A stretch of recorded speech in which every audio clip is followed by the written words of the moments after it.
And then I'll introduce Dylan Mongano, if I said that correctly. Mangano, but that's fine. Mongano. Honestly, there's no way to know beforehand before trying it. I should have asked actually, like as much as we've had conversations with each other, I should know how to pronounce your last name, Yeah, but it just it, never came it up. honestly, it's up for so much debate. Even within the family, we have people who say it differently. So at this point, it's just kind of like Whatever comes out. whatever you feel is correct might as well be correct because I don't know any better anyway. Well, thank you, Dylan, for hosting our conversation today. Dylan is a graduate student at Stony Brook University where he studies uh, social work, master in social work. Yeah. Yes. And so he chose our topic today, and I think it's a great one because we haven't addressed feelings really at all in this club in the almost 3 years that we've been having these conversations. So thank you for suggesting that. Hmm. And I'm just going to take it or give it over to you. Sure. So good afternoon, everyone. It is actually officially 12 o'clock and not morning. Very important to get that right for me. But so I'm here to talk to you guys about Permission to Feel, the book by Mark Brackett on social emotional learning as it relates to families and in the classroom. Yes, for all those who have a copy, very pretty book, as I do say. Shameless plug in right there. Um, so for before we start, I do want to get an idea. So there was a video, there was the book, not to shame anyone, but really to understand the kind of examples that you've been exposed to, the kind of presentation you experience, whether it was through the writing and his writing style versus his speaking style. So can I get like a raise of hands or something about who got to read the book first?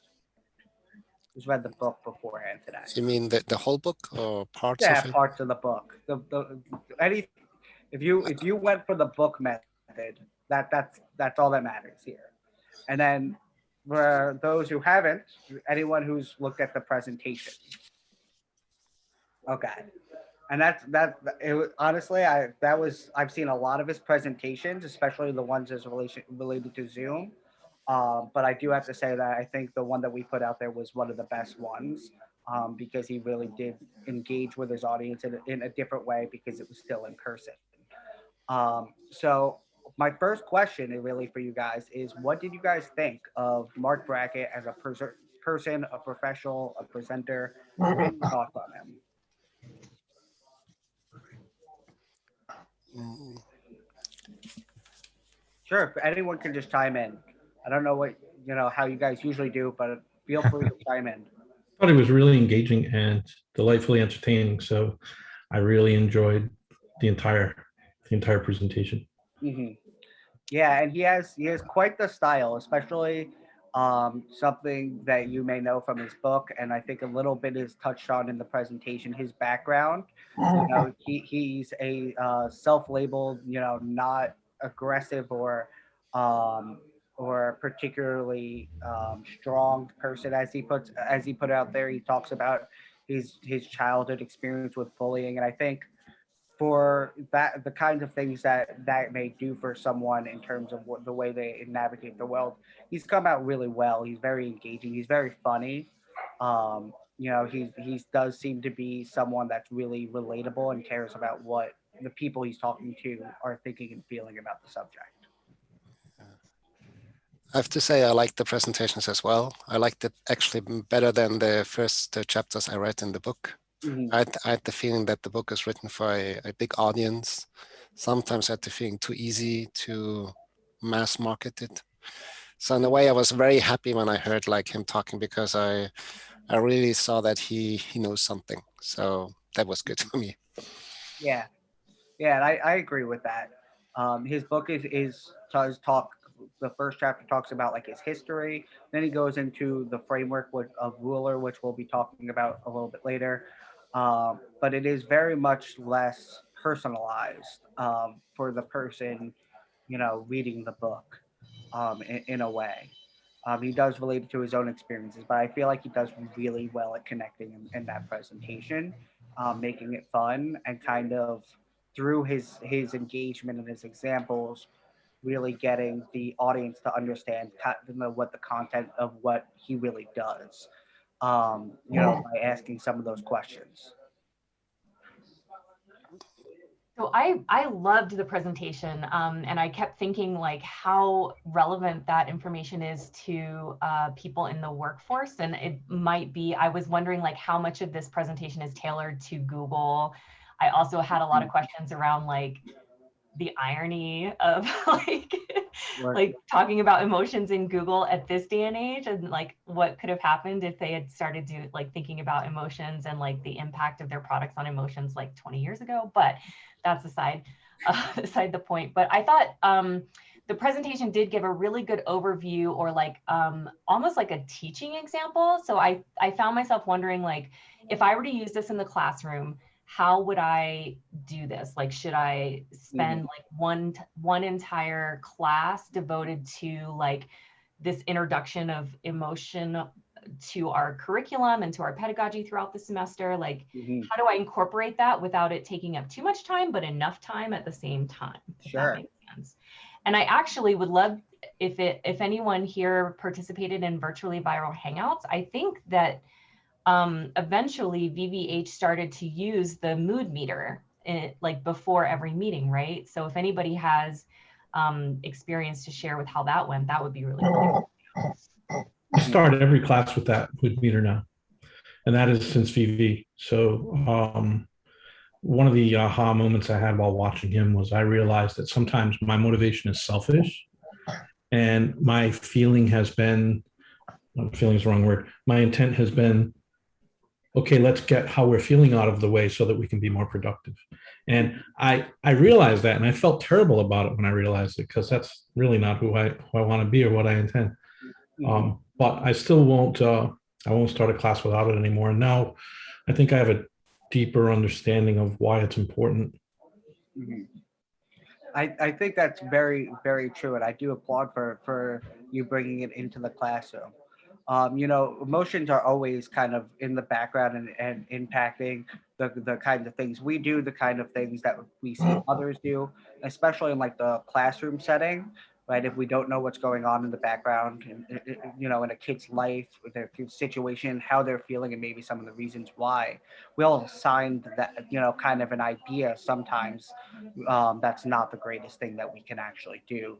We as people always have that kind of bias to us, and that's some of the things that Mark Brackett does a really good deal of demonstrating.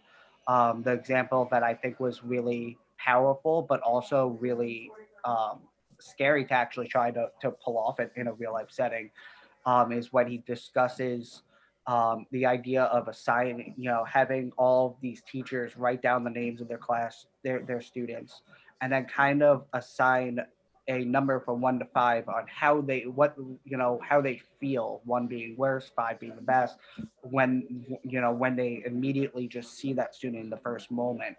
And then he has them reflect on some of the interactions with the students who are on the lower totem pole versus the higher totem pole.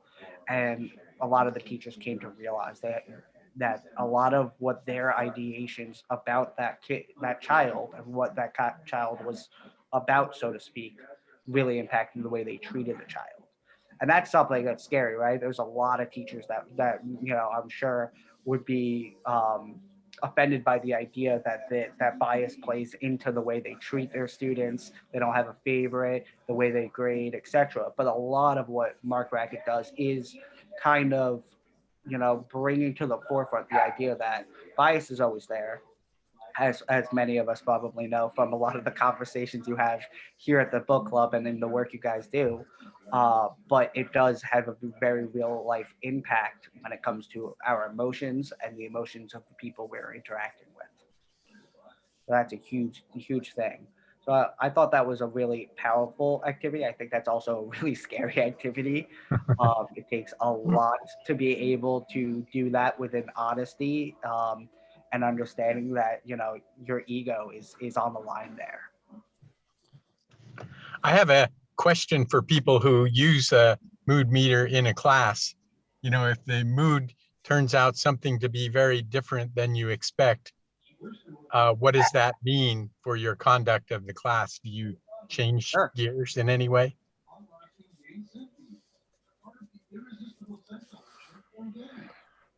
So one question I have to ask when I do it is sometimes, are we responding to how we feel about being here right now in the class, or are we responding to our overall feelings of our day, our world?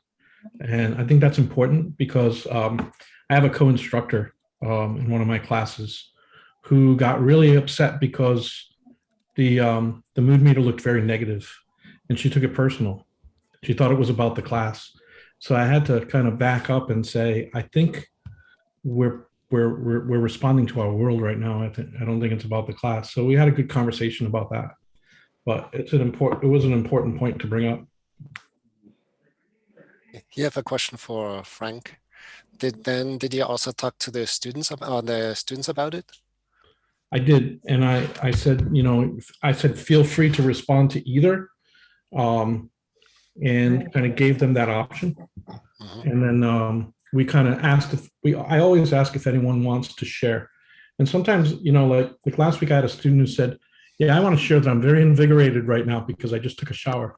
And we all laughed and we said, okay, but that's good. But it also demonstrated that she had trust in this group to share that, that it was very comfortable. Mhm. Yeah. And I think a good thing to bring up, especially in relation to Stephen's question just a moment ago, is that when you're saying inside the classroom, right, you have an entire class to be, kind of taken care of, so to speak. When one student is having an issue that's very separate from the other one, how can we really give the due attention and do our due diligence to helping that child while balancing our duty to the rest of the class as well, which I think is one of the huge, ethical challenges that many face on a daily basis. And one is actually one of the questions that I had for you, but I'll ask that in a moment. First, what do you guys think about that? How can we go about working with that kind of challenging situation? I can speak to this a little bit. Close to 10 years ago now, for a few years in a row, I worked with Yanti Friesem from the Media Education Lab, who I don't think's on the call right now. But we did several media production programs with foster youth. Mm-hmm. And we've published a few research articles actually where we go into thorough, really go in depth looking at, we tried these initiatives of, all the benefits of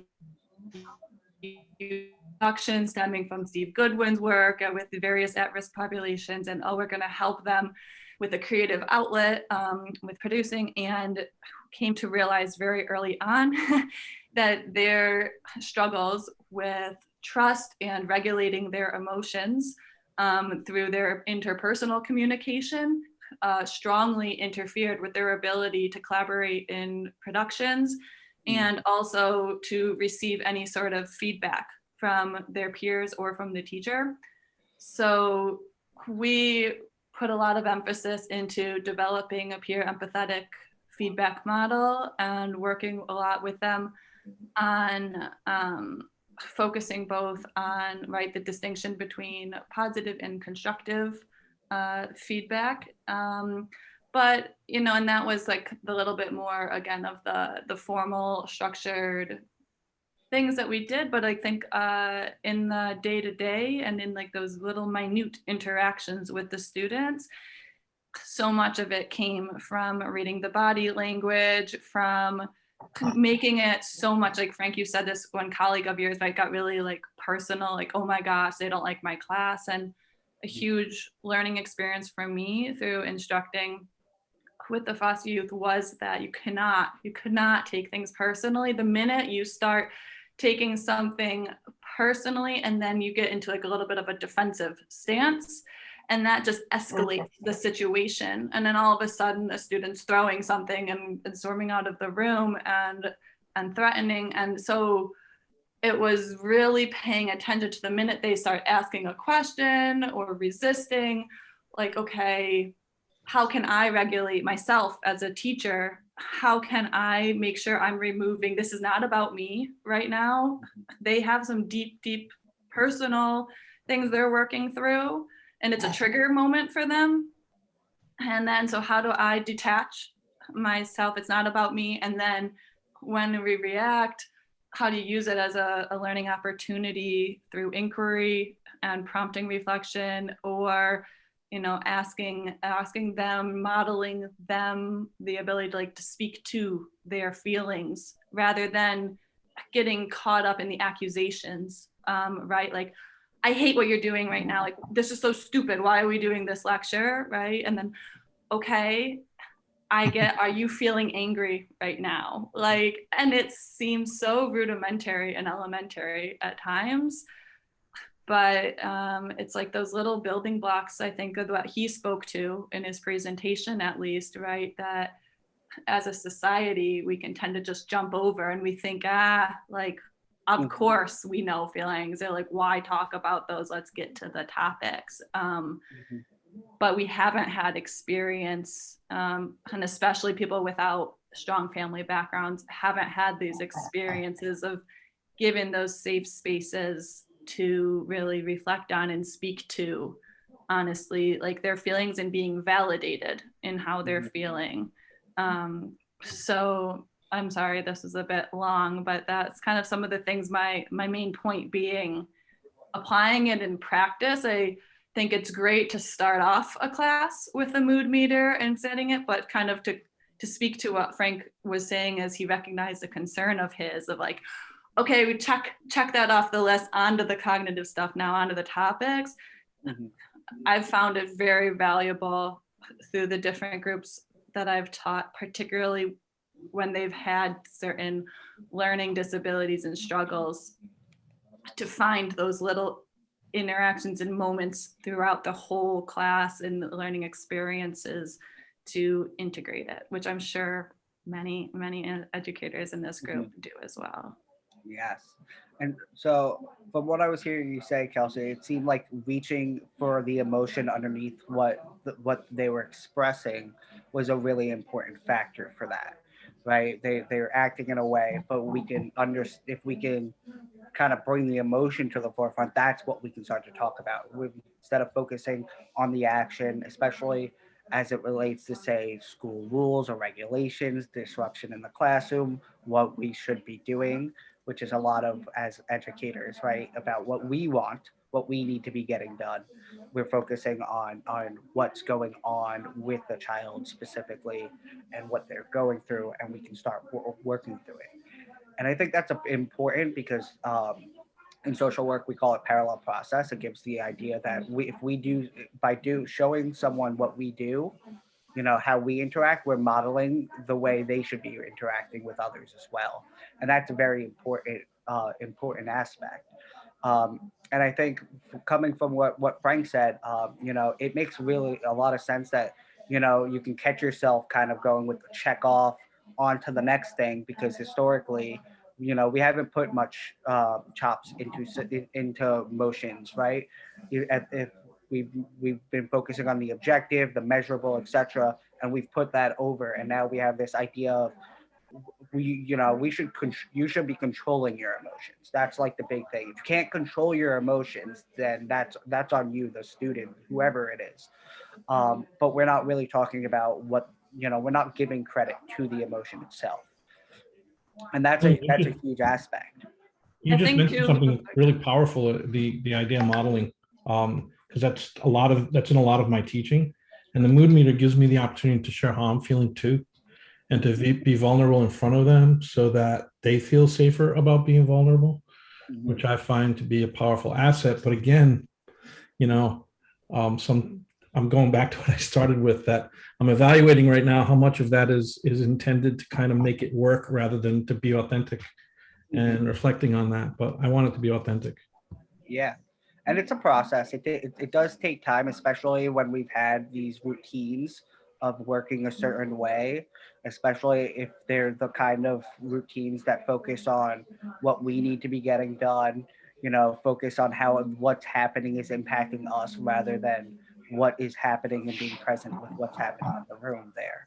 And it does take time. And I think that, the really important thing is that we understand that A, we're not perfect, we are human, but B, that recognizing is probably is the first and most important step, because without it you can't do anything differently. So I do applaud you for that, because that's a huge step. And that's kind of what I was mentioning before, when it comes to the ego, right? It grinds so much that we put it out of mind, we won't even consider something different. So that's a huge step. I wanted to jump in here because this is very adjacent to some other work I do about, so there's the emotion and the mood, but I also think there's an external factor in like building classroom trust so that students can feel comfortable and maybe work on that defensiveness, right? Like if you know someone or you trust someone, then maybe you're less likely to get defensive with them. And so I do work with an organization called Civity, and they have this sort of semi-structured process where they get people to sit down one-on-one and share small, like low stakes stories just to get familiar with each other. And there are rules, semi-structured rules about listening and reflecting. And it is something that adults, college students, high school students, maybe even junior high kids could do. I mean, definitely junior high kids could do. And then the stakes get incrementally higher. There's sort of 3 phases of story sharing. Mm-hmm. And then by the end, you have this, we've found that you have this sort of trust built. And so then you can go, like the internal and the external together, I think can be powerful for the classroom, and maybe also can get at this sort of, okay, we've checked this off, by actually pulling that in and building that climate inside the classroom. Yeah. So Gina, it sounds like that parallels a lot of the way we as humans interact, especially with people we are just meeting for the first time, right? If you kind of think of it, especially say like a first date, if you want to, make it a little saucy, you have this facade, right? You're trying to be this model person that's not, is not exactly, who you are in every single moment, but it's important for the first date, and over time you're gonna kind of let them in a little bit more, be a little bit more vulnerable, if you will, just like the 3 phases of storytelling. And I think what's really good and especially important, especially as it relates to what Frank was saying before, when he was saying to his class that he does the mood meter with them, is that he's humanizing the other himself to his class, instead of the idea of focusing on, I'm the teacher, you're the student, this is what we do, da da da da da da da, you will treat me with respect, all of those things. He's showing them that he is not only a teacher, he's a person with feelings, with good and bad days, and that teaching them that just because someone's in a role, that doesn't mean that things aren't going to be affecting them at a personal level. And it kind of bridges that empathy for each other in that sense. The teacher has an understanding of how the student is doing to do something differently. The student has an understanding that the teacher is more like them than just this, high above figure who sets out a structure for them, and they also can be heard, and that we can be mindful of it. And a lot, students, teachers, kids, they're good natured, right? We know kids can have that kind of tendency to really be mean, but when we do realize, when for people they love, people they really understand are human beings at the end of the day, it draws out that kind of empathy, because they're good natured at heart, and some of their interactions that exploring world are part of the development process. And sometimes that looks like rule breaking, that looks like being mean, right? It's a part of the development process as well. Yes, and it can also get to the power structures you mentioned. So I just wanted to call that out too. Thank you for saying that. One other thing I did want to mention is, when Kelsey was especially talking about reaching out and giving, identifying that emotion underneath, that's part of the framework under the L of Wooler. So Wooler is recognize, understand, label, express, and regulate. So labeling is a huge part, especially for younger persons, because a lot of the time we don't have any formal education on emotions, as we know. That's kind of where social emotional learning comes. So a lot of the times when we are putting out there some of the things that they may be feeling, whether it's right or wrong, they get a new perspective of understanding themselves, how they're actually feeling. They can say, oh yeah, that's exactly right. Or yeah, I feel a little bit more like this, but at this time, at least they have that kind of process of looking inside to what they're feeling. And a huge part, at least I can remember from the book, is labeling is a super important part, because the way we perceive our world is dependent on the language we have to be able to perceive it. So the having new language, especially as it relates to our emotions internally, how we're thinking and feeling, is a huge, powerful piece. Um, One of the things that I don't think we discussed was that I'm also a crisis counselor, and that's a huge part for talking to someone in crisis. A lot of the time, they don't know what they're even feeling, and I do a lot of work with younger kids, and that's a huge aspect. It can change everything, just giving them the words that they don't have. I have another question. Uh, I'm not especially well educated about social emotional learning. Just sort of aware of those steps about awareness and whatnot. But I'm wondering if there's a good place, and perhaps it's the book. I haven't read the book. I watched the video, but a good place to learn the techniques. Because I feel like I'm aware of. I can identify. Oh, this person is feeling resentment, or I'm feeling resentment, or I'm, whatever, whoever's feeling the emotion, I can identify it, but I don't really have very good techniques, toolkit developed to respond once I know what I'm looking at. Mhm. So I would say that a good place to really start is there is actually a series of webinars by Castle featuring Mac Brackett as the presenter, and he actually does it in multiple different contexts. So he's an educator at heart, but his first webinar is actually about us. It's always about the first us, the person in the room, because that's where everything starts and how we react to things. Then he talks about it in the classroom, and especially as it relates to students, and that can provide a lot more context for the different roles within it as well. I think another a huge part is having a vast emotional vocabulary, which is one of the things he talks about, is that we kind of don't have that. We relegate to a lot of the few couple of words. We're tired, we're bored, we're feeling blue, etc., that don't exactly give a lot of meaning to the real underlying issues, right? We can be stressed because we have a lot of things going on, but some of those things could be, my dog passed away and I'm heartbroken, but we didn't say that now. We're a step away by using some of the feeling words that we do have, and by being able to bring, have a larger vocabulary about it, especially for other people, being able to use them, as I pointed out before, can do so much for a person, really. It can really get to the heart of what someone is thinking and feeling, especially when they don't have the words or even understand what they're thinking and feeling at the time. And that's a huge part of the you and ruler, is not only recognizing but understanding the why behind it and what's going on and having a name for it. In a way, that takes some time, right, Dylan? It's not going to Oh, come fun. absolutely. All of this is a process. Well, I'm sure you guys understand that education and continuing education is a huge factor into developing a new system for the way you navigate the classroom or even the world.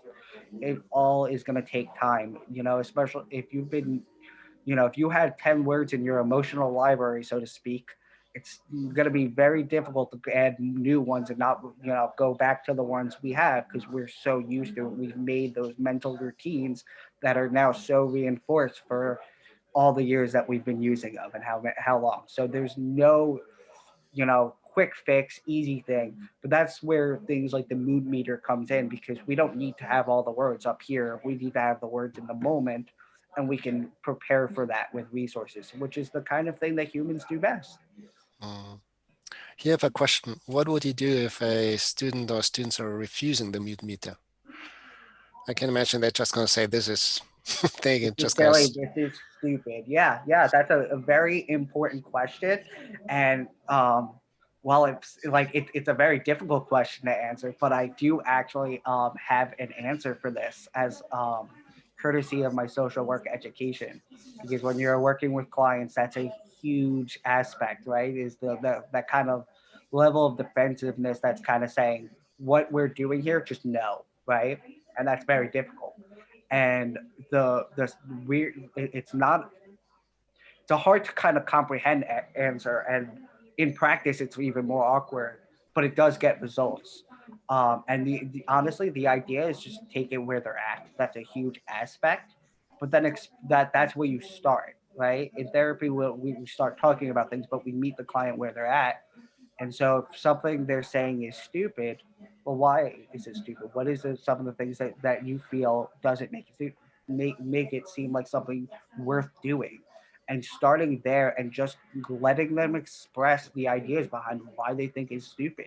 That's meeting them exactly where they're at, and it's the start of the process. Whether they really know it or not, that's where you start from, and you can take it from there and go off, and you follow the person as well with what they say. But that it gets you results in getting through that very difficult barrier. Mhm. Can I ask, so there's been some interesting writing around the intersection between social emotional learning and media and digital literacy education. And there's been some critics who, I really wish Michelle was here today because she's so great at talking about this particular topic. But social emotional learning is sort of being adopted by the ed tech industry as a solution to online bullying. And that's been a major focus in some digital curricula at the expense of some other like more practical and platform or like technical based education. And so there's this like, kind of propping up of social emotional learning within like the ed tech community and like platforms and things like that. Kind of like, look over here, look into your own emotions. If you want to stop bullying and online hate and all this kind of stuff, the answer is only within you. And that's part of it, right? But then it kind of like just glosses over the whole like algorithmic, blah, blah, blah, right? So like, is anyone interested or more knowledgeable than me that can kind of speak to how we should be marrying these two things in a healthier way? I'd love to hear from you guys on this one. This is kind of an area I do like to talk about. Samantha probably knows this already a little bit because I love to talk about these kinds of things. But I would definitely like to hear from you guys on it.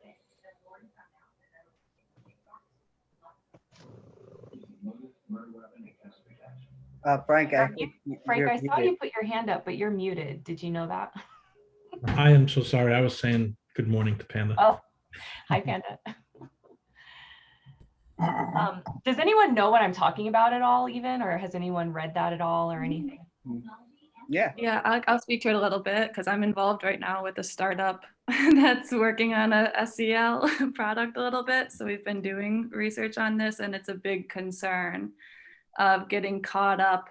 I mean, I think a lot of people in here can relate to it, even with media literacy and the age-old like argument about the different discourse and like how certain terminology and frameworks can be simplified in a dismissive way by corporations, particularly some of the sleek ed tech machine. So I mean, it just has to be that balanced approach, and sometimes understanding they're looking at SEO in a sense of like the search engines and these flows of different words that are being used. It's interesting sometimes to see the trends of like, where is social emotional learning going? And sometimes I think it can be advantageous of when a certain terminology like social emotional learning, it starts to get associated with ways that educators start recognizing as being shallow or trying to be pushed into too many spaces. Then from that sometimes comes more specific terminology or approaches. But I mean, I think in general, to address what you said of putting too much emphasis on just the individual and the individual's responsibility. There needs to be that recognition of the algorithm too, and it's comes back to that balance of addressing both. I don't think, because I think sometimes it can get too caught up in just the conversation about the tech and the algorithms and not the personal impact or empowerment of individuals too. But I mean, about balance and paying attention to the trends and constantly finding those particular, just like the media literacy, I'd say, field, like within it, you can say, but the media education lab, or like Renee Hobbs' specific approach, research frameworks really resonate with me in comparison to someone else who's using this terminology. And here are the specific reasons why. And of course, with research, that's where we get into like the references and specifics. Thank you. I do agree with you, Kelsey, that there's much to it. That's not, you know, one factor is not doing it justice. I see, Stephen, that you had your hand raised, so I'd like to give you the floor. I just wanted to amplify the notion of empowerment that Kelsey mentioned. And it might be a truism or a platitude to suggest that digital media is a way for people, students, to express their emotions in a way that they maybe otherwise wouldn't be able to. But I think it's a real thing. I think that there is something about both about you know, working as a team on a media product, but also just about the medium itself that generates an avenue for people to express their emotions in ways that are different than their everyday non-media life. Yep. Yep. And so I can speak to this area from my social work perspective, where we talk about social problems as these bigger than larger than life kind of issues that aren't easily solved. But because there's so many different factors at play. So coming from that perspective, a lot of the times, especially when it comes to the online environment, I come from the idea of you have Facebook, you have Reddit, you have Twitter, and they have a goal in mind behind them. And obviously, you know, in our capitalist society, that's of course to make money. But when we think about the ways that they can do that, they go the translation is through what in, you know, engagement in these atmospheres. And there's been a lot of research done in this area specifically, and they found that you know what is called like kind of consumer psychology, you know, how important emotions are to getting interaction going in these online spaces, which is what makes them money. And they found that negative emotions, reading a negative emotions is rather than positive, breeds engagement. And you can kind of think about that in the way you see Facebook fights play out, politics being this, you know, being played out in these battlegrounds in Twitter and Facebook, and even the culture that we have on the online, you know, in the online space as opposed to the real world. The online space, right? It's about snappy comebacks in comments, being able to get that sick burn on people, a really fast-paced environment. And when you think about how different, right, that kind of actual culture that we have in that space is from real world, you can kind of start to see some of these differences in things play out the way they do. And so just, you know, to really encapsulate it very easily, a lot of the time it comes down to the companies really want to breed these kinds of negative emotions in people to get that engagement up, to be making that money. And, you know, tools that they use are politics, lack of regulation on their own platforms when it comes to misinformation or disinformation, etc. Because especially when it comes to two people who live in, say, as we've been calling it, two different realities, there's conflict, and conflict is the basis of where they're making their money. So they're not incentivized to change that kind of system. And there's so many different factors, like Kelsey was saying. There's the individual, right? The way the emotions have been modeled at home will also play a big factor. And there's so many different factors that we can talk about. But from the social problem kind of perspective in social work. That's kind of the idea is where the power and drive that drives the way these behaviors play out is the big piece there.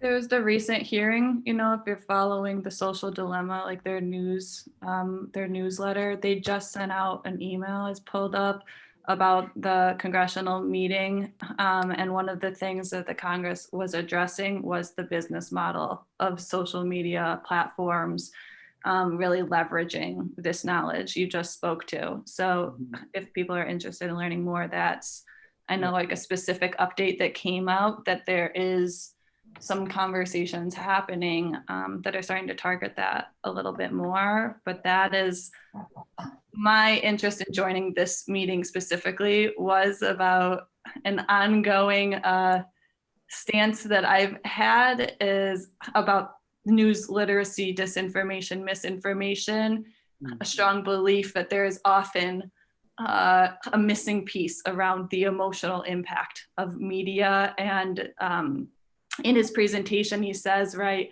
that emotions are co-created. They're in response to messages, devices, individuals. We're not just feeling them in isolation. And I think sometimes when we're getting caught up in the conversation about, is it a credible source, we're lacking the motivation behind reacting, responding, sharing information the way we do, whether it's credible or not, is based on the emotional trigger it evokes in us and the underlying motivations. So that's, I think, a nuanced component aside from the digital algorithms that's worth noting. Absolutely. Kelsey, I thank you for bringing up that point, because that is an extremely important point.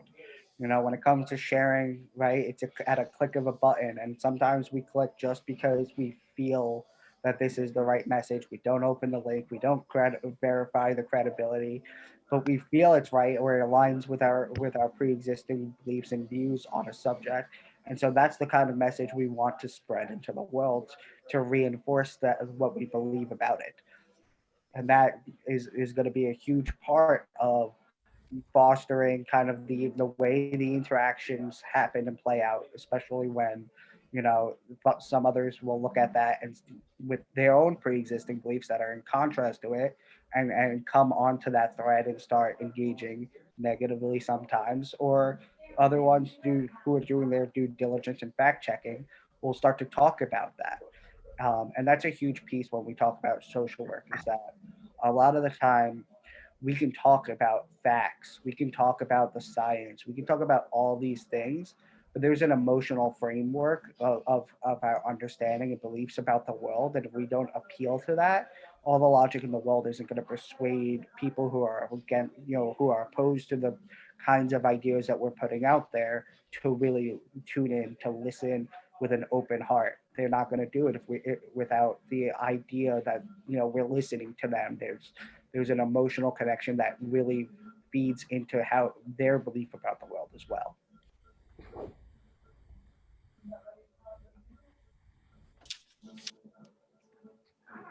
So we've been talking about a lot of different things, and I think you know, it's been very good conversation. We have about like 10-15 minutes, so I do want to bring it back, especially to the book, and most importantly, you know, what's the kind of things that we can see that we can do as educators to foster a more emotionally tuned, you know, environment for our students, for ourselves. What's some of the things that you think we can do?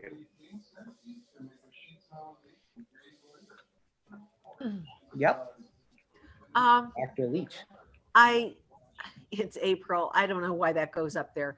I'm very interested in the creativity and how we can nurture both of those dynamics together, the the feelings along with the creativity, because they create either a tumbleweed or something rather wonderful. Mm-hmm. And so maybe I'm just thinking out loud, because everyone has sort of stimulated that. maybe we as educators need to be more creative so that we are helping to nourish that very element, which is what helps students become autodidacts. Hmm. Yep. And there's been some really good ideas already brought, like Frank was saying, bringing the emotional meter in, the mood meter into the classroom. You know, having that kind of parallel where we show them that we have emotions, that we can be vulnerable, and kind of model that for the students is going to be a huge piece, especially inside the classroom. Um, One of the things that I do like to bring up in this area is that outside of just a classroom, there is a system within the school itself that you know may or may not have pieces that are there existing or working even or not for kinds of things like guidance counselors are a place for students to go. Some schools have social workers in there to kind of fill the same role. And I wanted to kind of gauge for you guys who have some experience in that area. What's some of your ideas on how that's working? Does that system seem to be working in your individual schools? If you guys have one, maybe you don't have one. So going back to my high school experience, I learned very early. I mean, my high school teaching experience, I learned very early that you know, the levels that we had when I first started teaching, and unfortunately, some high schools still have, you know, the level 1, class 2, 3, 4, you know, honors to basic or whatever. That it creates these biases where people in those classes learn to rely on their strengths. And if you tap into those strengths, I learned early that if I tapped into the strengths of a general class, I got more emotional and feeling responses. Yeah. And if I tapped into the strengths of an honors class, I got more cognitive responses. And neither always knew how to get to the other. So my answer is to continue to make sure that people are not tracked that way so that people can share their gifts with each other. And that's a continuing debate and challenge in education. That's really, really important that you said that, Frank. Bringing out the strengths is a really good way of facilitating connection, opening people up, you know, giving them the idea that this is a safe space to open up, that they have something to contribute, and make them, you know, bring an idea of more intrinsic engagement to the classroom. Right? They feel more comfortable in sharing themselves with the class and not just being a piece that blends into the background, so to speak. So that's a huge part of engaging the class.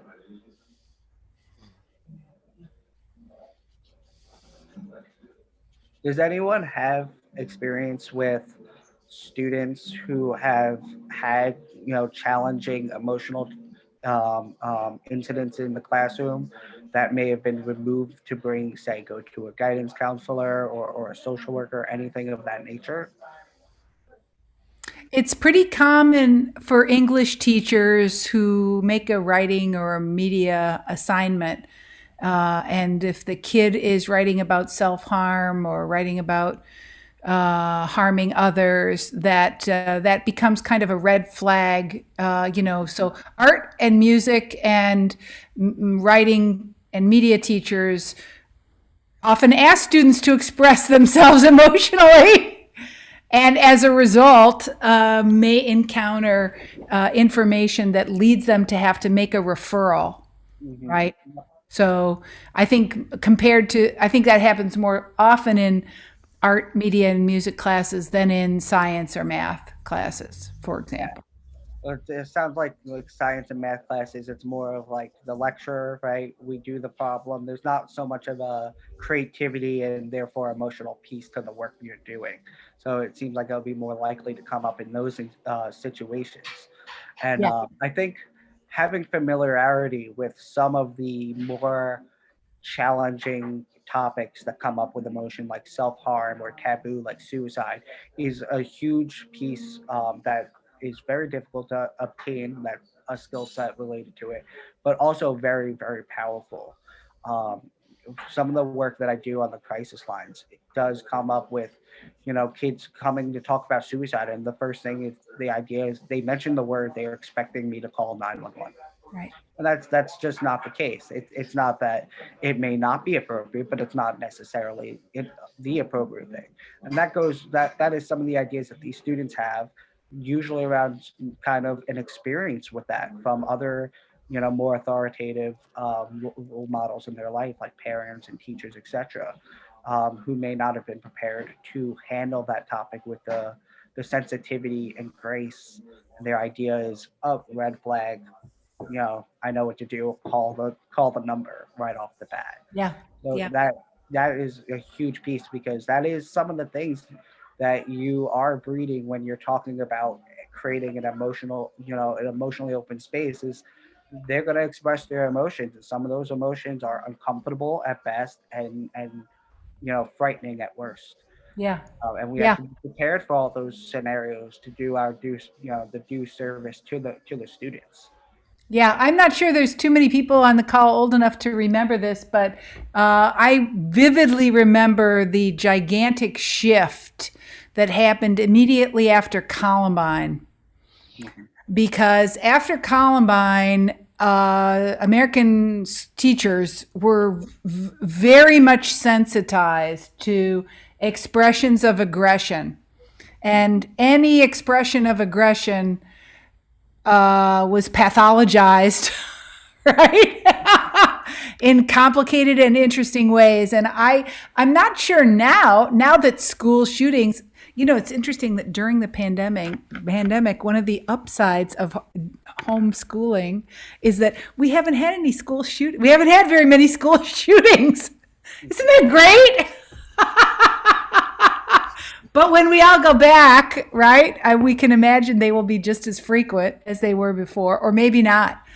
But it seems like now, as a culture, we're much more desensitized to violence. Yeah. So it's not pathologized any longer. But for a while, the immediate incident made it very much on teachers' minds, and very, very much a great area of sensitivity. Perhaps the pandemic you guys probably already talked about this, right? That the pandemic has caused us all to think about the importance of our social connections in maintaining our mental health. Interestingly enough, because it happens so frequently, I'm actually pretty surprised we really haven't mentioned the pandemic in almost any way throughout our conversations here today. Not that it's not important, but it's just kind of weird now that I think about it. And it's just, we have been talking about plenty of good topics, but we haven't talked about anything in relation to the pandemic specifically. But, so do you think the pandemic has made people more sensitive to socio-emotional stuff? Absolutely. And in the sense that there's a lot of emotional challenges that have come up as a result of the pandemic itself. Isolation, just being first and foremost, is huge, and especially depending on what, developmental space you are in your life as a student and teenager, that can hit a lot more, a lot harder when you're prone to things like low self-esteem. You have an environment like the internet that breeds some of the scary things like self-esteem issues, etc. And then you don't have real life connections to really bring you back to some kind of center. And there's so much more to it than that even as well, right? Because the pandemic's pandemic. There's family members who have passed.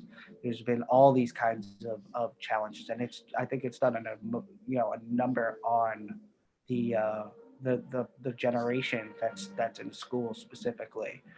That's something we're gonna and if we return, we're gonna have to deal with it.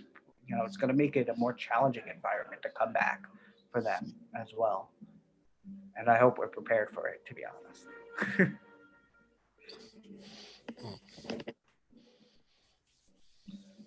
What do you guys think? We only have a couple minutes left, and I just threw out a question in the chat that I'll just repeat out loud. I'm asking for a friend, of course, not for myself. in this space of online learning, I often find myself like I do these coffee talk moments with my students at the beginning of every class where we just talk about something random, like what did you watch on TV yesterday or whatever, to try and just kind of lighten the mood and everything. And I find myself like over the course of the semester, of course, their energy level has just gone in the tanker, right? And I can tell, I can see it, and I address it, and I ask them to talk about it. And sometimes they do, and sometimes they don't.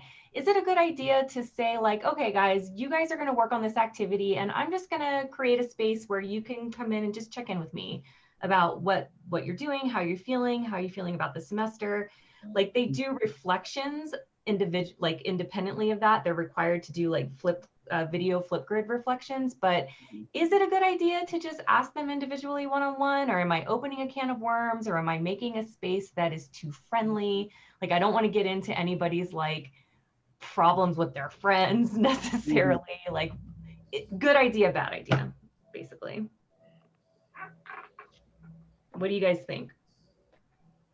I just want to share, and it's not a direct answer to yours. I think, part of it is whether your friend or like a personal preference, like each individual has to determine their boundaries that they're comfortable with, I think. And like an educator will only knows best about their students, and like an understanding of, okay, based on what the students have brought up, do I feel comfortable expanding it? But the thing I wanted to bring up, which is, again, I don't know how it's playing out pandemic online learning, but stemming from what Frank was sharing about like honors classes and others, like blending some of those boundaries and being a little bit more proactive at times rather than reactive to bad situations or potential threats. Like when I was working with university students, I had a couple of times when I had them like journaling about their emotions in media. I brought someone from the student counseling like into the classroom, and I had that student counselor introduce themselves and do a little lesson and share the resources. And I would share links to those resources like multiple times throughout the course when any slightly relevant. And then at one point, again, this is in person, I don't know how it translates to online, but another thing is I got the residence halls involved, and I had like some of the students when they were sharing like results of their work, were creating bulletin boards in their residence. So then they're starting conversations with their RAs. And like, so the main point I'm saying is like, I don't know within your like a specific school environment, those students, but ways to proactively sometimes maybe bring the trained professionals solely focused on the emotional needs of students in, and getting their face kind of familiar and present to students as a more prominent resource is another way to go, especially if you're feeling concerned about taking it on yourself and adding to your role as an educator. That's great advice, Kelsey. Does anyone else have any thoughts that they would like to share?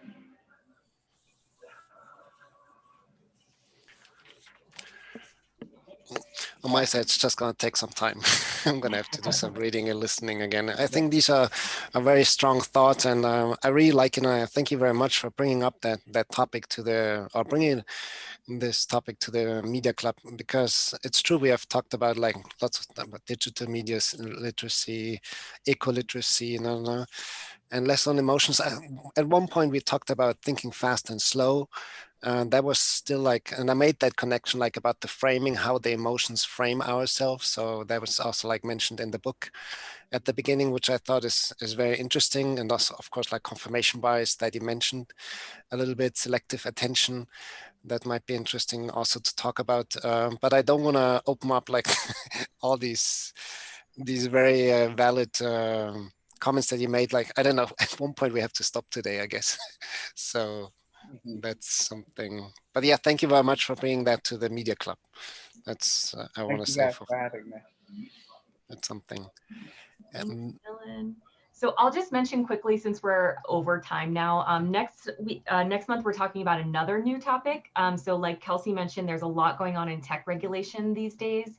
And understanding and keeping a pulse on it is pretty difficult, and teaching about it even more so, especially since it's a moving target. So next month, we're going to talk about a podcast that Michelle is going to introduce to us. And we're going to talk a little bit about where are we with tech regulation and laws, and how can we incorporate that into the classroom, all that good stuff. So thank you all for being here. As always, we'll send out the recording and all the awesome links that you guys shared in the chat, and we will see you next month. Thank you guys for having me. Feel free to reach out. We will. Samantha, well, you can always reach me through Samantha, and I love to talk about these kinds of conversations. Thank Samantha you, can Dylan. speak This to was that as well. really, I'm really great. always open to having more. So feel free to reach out, and I hope to see you guys soon. Thank you. Thank you. Thank Thanks, you very much. Shannon. Bye, everyone. Hi, Kev. Thank you. Have a nice one.